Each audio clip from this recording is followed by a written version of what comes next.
bersama CN235-220 MPA. Ada yang tahu ini pesawat jenis apa? Yap, dari namanya aja CN235-220 MPA, di mana MPA di sini berarti Maritime Patrol Aircraft.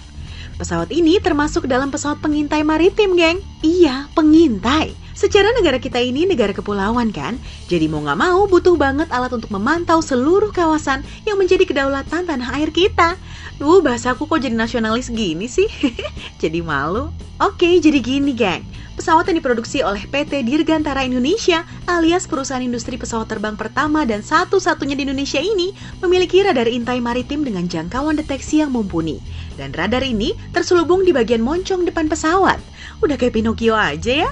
Tapi emang inilah nama lain dari pesawat ini, geng. Si hidung Pinocchio. Ah ya, pesawat ini juga menjadi pesawat yang paling dominan di Indonesia loh. Dengan harga per unitnya mencapai kurang lebih 317 miliar rupiah. Ketenarannya bahkan menarik perhatian dunia. Dengan beberapa negara mulai dari Malaysia, Brunei Darussalam, Thailand, Korea Selatan, Turki, Uni Emirat Arab, Pakistan hingga Burkina Faso memesan pesawat jenis ini untuk beragam kebutuhan mereka, baik transportasi militer atau VVIP. Keren banget ya, geng?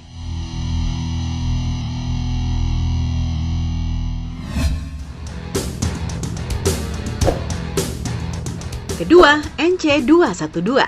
Nah, pesawat yang satu ini juga termasuk dalam pesawat jenis pengintai maritim nih, geng. Meski awalnya produksi pesawat ini dilakukan oleh Spanyol, tetapi sejak 1976, PT Dirgantara Indonesia memperoleh lisensi untuk merakit pesawat NC212 di Bandung. Jadi bisa dibilang pesawat ini ya termasuk pesawat buatan dalam negeri lah ya. Nah, mirip seperti pesawat jenis CN235, pesawat yang satu ini juga memiliki sistem radar yang canggih loh, tetapi dilengkapi dengan teknologi FLIR alias Forward Looking Infrared.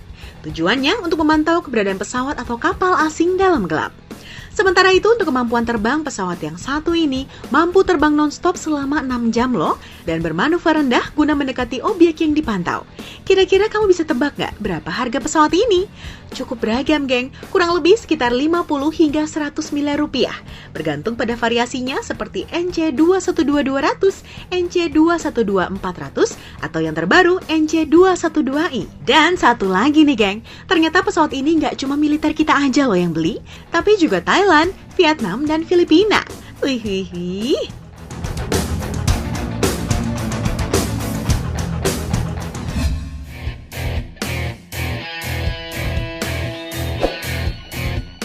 Ketiga, Bell 412EP. Nah, kalau yang satu ini nggak cocok lah ya kalau disebut pesawat, cocoknya helikopter. Yap, helikopter kelas medium yang mampu mengangkut hingga 15 orang ini juga merupakan produksi PT Dirgantara Indonesia yang mendapatkan lisensi langsung dari Bell Helicopter Textron Inc. di Amerika Serikat, geng. Tujuannya demi memenuhi kebutuhan militer tentu saja, dan misi kemanusiaan lainnya seperti evakuasi. Ah ya, konon katanya nih ya, helikopter yang satu ini punya tingkat keamanan yang tinggi loh, geng. Makanya dinamakan Bell 412EP, di mana EP di sini kepanjangan dari Enhanced Performance. 4 pisau baling-balingnya yang halus dan gak berisik, serta kemampuannya terbang dengan kecepatan tinggi cocok banget untuk operasi senyap, baik di siang maupun malam hari. Selain itu, helikopter jenis ini juga tergolong gak boros biaya operasi dan perawatannya. Nah, sekarang mau tahu berapa kira-kira harga helikopter satu ini? Kurang lebih cuma 155 miliar rupiah aja kok, geng. Dan helikopter satu ini termasuk dalam produk andalan PT Dirgantara Indonesia dengan jangkauan pasar di Asia Tenggara dan Pasifik. Mantap ya!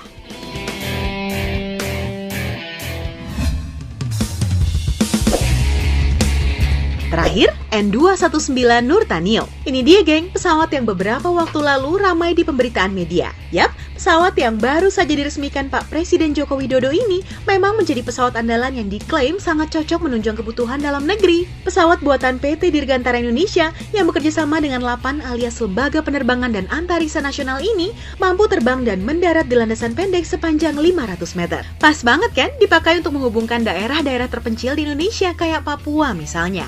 Selain itu, pesawat yang mampu mengangkut 19 penumpang atau barang seberat hingga 2,3 ton ini juga bisa bermanuver dengan kecepatan rendah loh, terutama di kawasan perbukitan dan gunung yang butuh kelincahan super.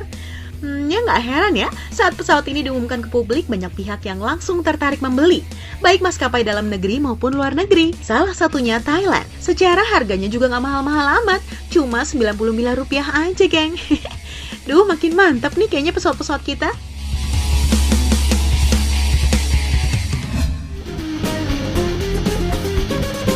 So, gimana menurut kamu, geng? Ternyata teknologi penerbangan kita juga gak kalah-kalah amat kan sama negara lain? Semoga ke depan pesawat-pesawat kita makin canggih lagi deh. Dan bibit-bibitnya ini muncul dari kamu-kamu generasi micin. Generasi penerus bangsa ini maksudnya. Sebelum ditutup,